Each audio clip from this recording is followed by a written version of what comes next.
की इस पवित्र भूमि पर अगर ये प्रसंग निकला है तो इसको आप अगर सुनेंगे तो आपका जीवन सार्थक होगा। शिव जी को 5 तरह से जल चढ़ाने का तरीका है।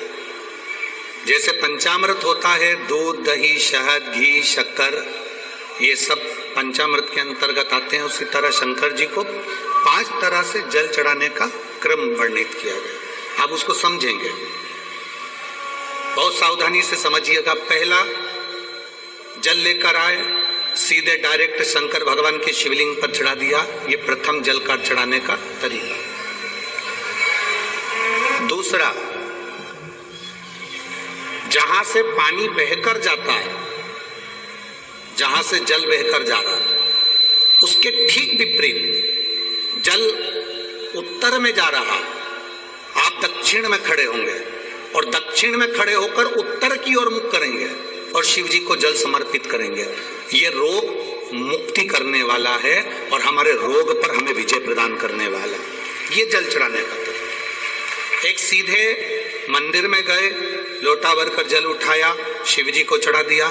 दूसरा जल, जहां से पानी बहता है, शिव जी का चढ़ा हुआ जल जहां से बहकर जाता है, उसके ठीक विपरीत में शिव जी का जल इधर जा रहा है तो तुम यहां खड़े हो, तुम यहां बैठो, यहां मत बैठना, यहां मत बैठना, इधर बैठो। अगर रोग का निवारण है तो यहां बैठकर।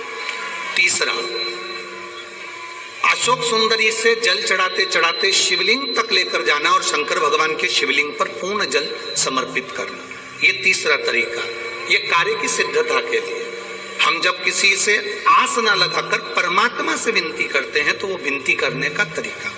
तीसरा। चौथा, शिव जी पे चढ़ा हुआ जल 5 जगह पर समर्पित करना। गणेश जी, कार्तिकेय, अशोक सुंदरी, शिवलिंग और जलाधारी। ये चौथा क्रम है। जब जिस नारी का, जैसे एक पत्र है, देखिए,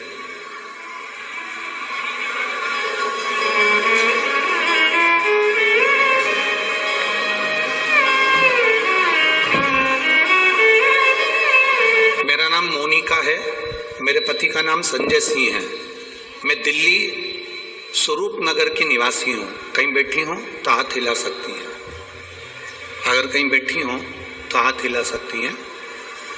मेरा नाम मोनिका है, मेरे पति का नाम संजय सिंह है। मैं दिल्ली स्वरूप नगर की निवासी हूँ। मेरा फोन नंबर ये है। कहीं बैठी हैं? अच्छा, सीढ़ी पर। ठीक है, आप हाथ हिला दीजिए। श्री शिवाय नमस्तुभ्यम। ठीक है, कैमरे वालों को दिख गया है ना? ठीक है। भोले बाबा की कृपा का मैं क्या वर्णन करूं गुरुदेव। आप जो जल चढ़ाने का तरीका वर्णित करते हो, अगर उसको नियम से धारण करने वाला व्यक्ति होता है तो बाबा सुनता जरूर है। गुरुदेव,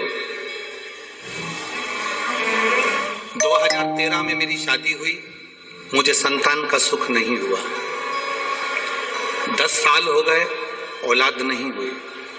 दिल्ली का एक हॉस्पिटल जिसको हम दिखा सकते थे, अच्छे से अच्छा डॉक्टर जिससे हम जांच करा सकते थे, उसके अनुसार हमारे को संतान का सुख नहीं था।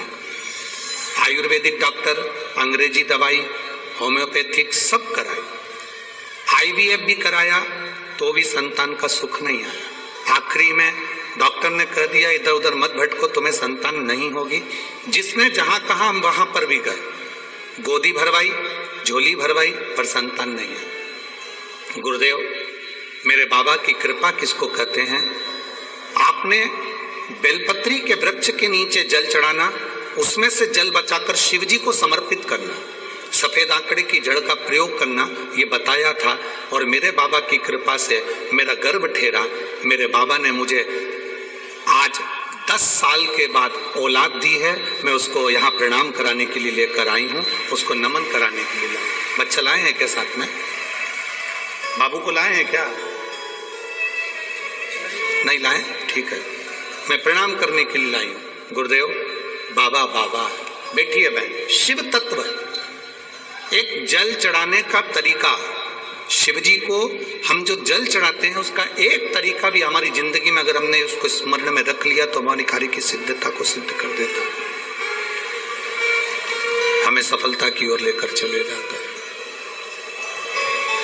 सीधे जल चढ़ाना, दक्षिण में बैठकर उत्तर की ओर मुख कर कर जल चढ़ाना, अशोक सुंदरी से लेकर शिवलिंग तक जल चढ़ाना, 5 स्थान पर गणेश, कार्तिकेय, अशोक सुंदरी, जलाधारी, शिवलिंग पर जल चढ़ाना 5 स्थान पर, ये चौथे नंबर का। और 5वां जल समर्पित करना,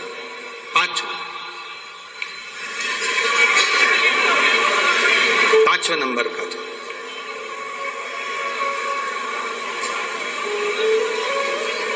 शिव जी को 5म नंबर का जो जल आता है, जो जलाधारी है, ऊपर जिसमें पानी भरा रहता है और नीचे एक एक बूंद टपकता रहता है, जलाधारी में जल समर्पित कर कर उसी जल को बचाकर अशोक सुंदरी वाली जगह पर थोड़ा सा चढ़ाकर उसी में से जल शिवलिंग पर जब हम समर्पित करते हैं तो हम जिस कार्य के लिए जा रहे हैं वो कार्य सफल होता है।